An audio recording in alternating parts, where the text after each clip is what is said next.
cijeli život pravila tradicija, niko jedno pitanje da ne postavi.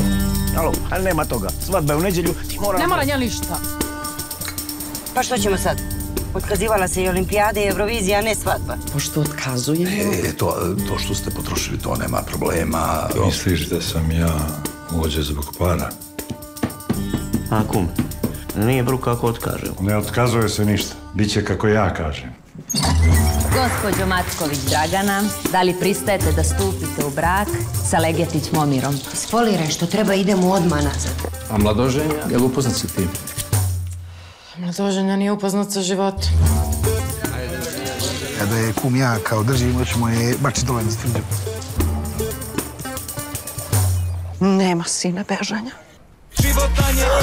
Momire! Pa nema momire, on mora stati. Kuku meni! Ono što meni treba... Avanture. Treba mi da dovršim misao. Izvinite.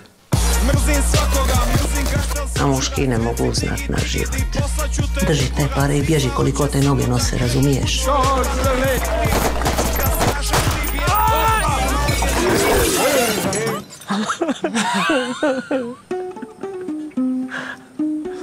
Šta mu se desi? Ženi se, Vlade, tako to izgleda.